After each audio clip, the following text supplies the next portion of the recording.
Joey Hudson in for Mike on this final Monday of 2025. Glad to have you along as well. This Minnesota story just gets more complicated and more bizarre every day. Did you happen to hear about Nick Saylor's videos released over the weekend? Let me back up and just kind of set the stage a bit here because Nick Shirley, Nick's videos, he went to various daycare centers who reportedly had been given millions of dollars to operate these daycare centers. And it was very obvious that some of these centers he went to had not been operational if in quite some time, if ever. Let's go back in time when Governor Tim Walz, in cut number 8, when he said he's very proud of the fact that Minnesota is making it easy for people to go into the daycare business. Here's the governor. We in Minnesota passed a paid family medical leave. You have a child, and I had to go back to work 5 days after my kids were born. This allows you to stay home a certain amount of time. What we know is that gets the child off to a better start. The family works better. We stay in their employers. We get more consistency in that. So Kamala Harris has made it a priority. We implemented it in Minnesota, and we see growth. That's how you become a pro-business state. And so a paid family medical leave program, and I will tell you, go to the families or go to the businesses and ask them. As far as childcare on this, you have to take it at both the supply and the demand side.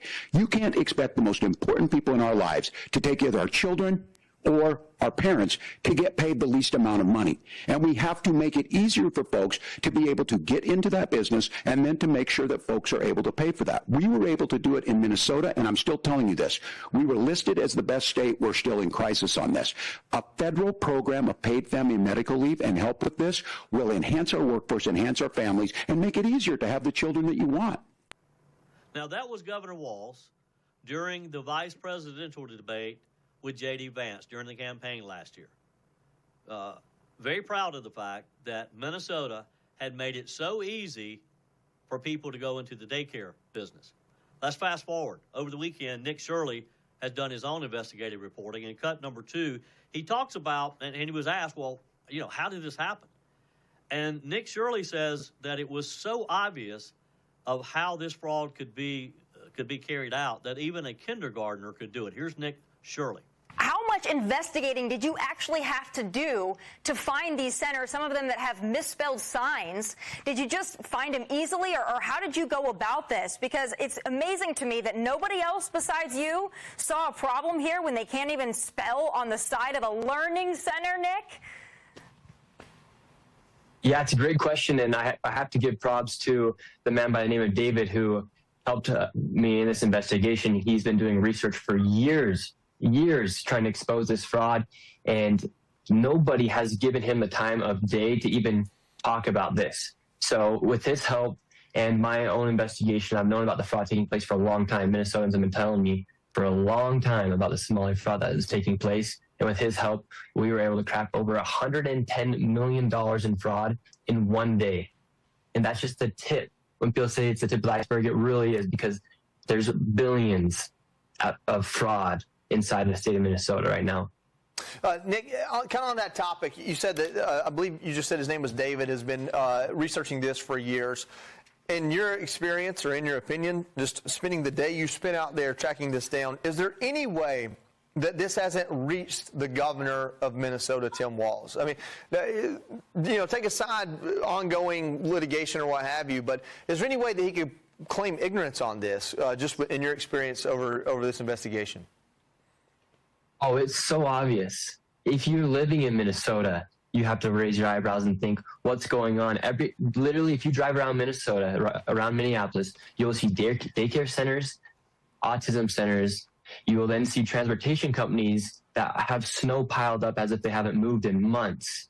And then you also go into buildings where there'll be 20 healthcare companies, 14 and 22, the video that I published on X and YouTube. So it is like a kindergartner could figure out that there's fraud going on. So when Governor Walz says they made it so easy for people to go into the business, it sounds like they made it a little too easy. Now what the question here, and that obviously was a interview of Nick Saylor's over the weekend on Fox News describing what he's been doing. This video, it's 42 minutes long that is being circulated. It's posted on various independent-type social sites, and it's just blowing the lid off of more corruption. And keep in mind, this has nothing to do with the Somali scandal that we learned about, just a few weeks ago. This is totally separate. These daycare centers that, as he described, had, in some cases, the parking lots had not even been cleared of snow. And you could see, if you're watching us on the Salem News Channel, you could see these parking lots areas where snow had them covered. There's no way cars could get in there. And that's, in Minnesota, they get a lot of snow. And it's sort of a daily thing. You scrape the parking area so the employees and your customers can get there.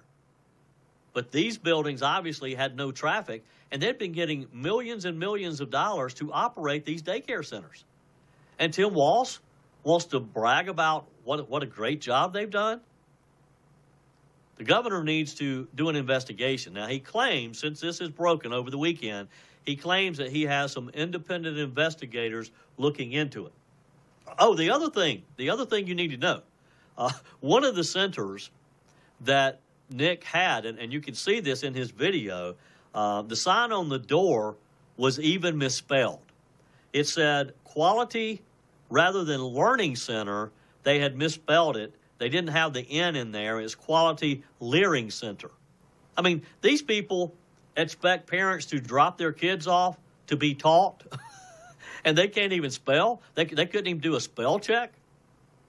This is just a crazy thing. Vice President J.D. Vance jumped on X saying a microcosm of immigration fraud in our system. Politicians like it because they get power. Welfare cheats like it because they get rich. And that's what we're going to see, millions and millions. We don't know yet who owns some of these businesses that Nick has exposed.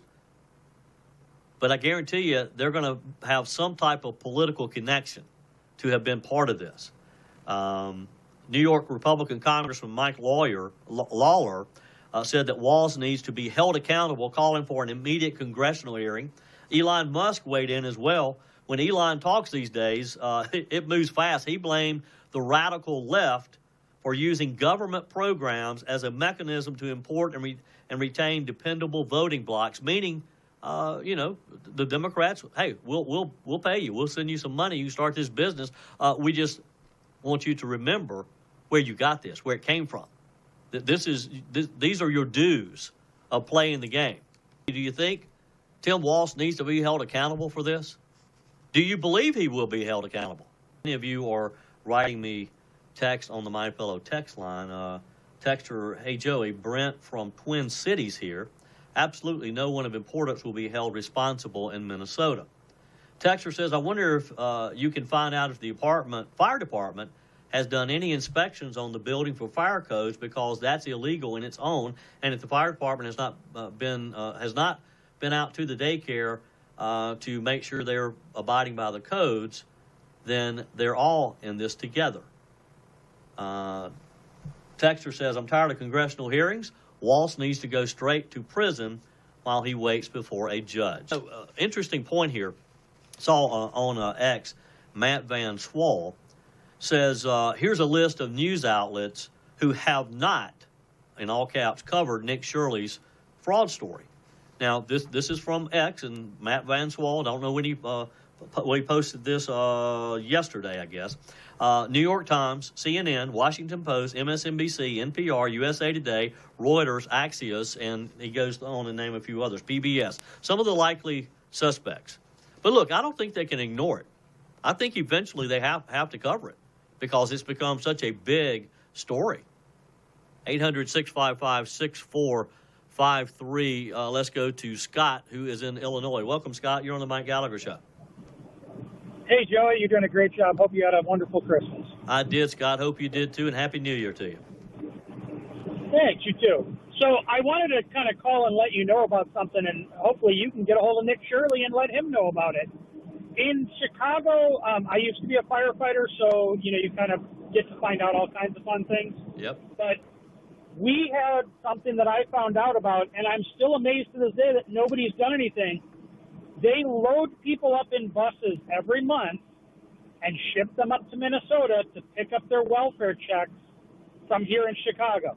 And then they come back to Chicago and get their welfare checks from here and are basically double dipping the system because there's no checks and balances on it up in Minnesota.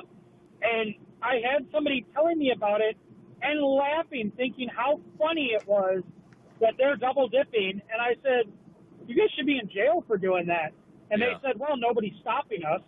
Yeah. And wow. And that's what's, Scott, that's sorry to interrupt, Scott. That's what is so wrong with our system. I mean, people think it's funny. People think they're successfully gaming the system. That's our money. Hey, it's their money too. I'm assuming some of those people who are talking about it work and pay taxes. Yeah. Yeah. Appreciate your phone call again. Merry Christmas, Happy New Year to you. It's those kind of stories that just will drive you insane.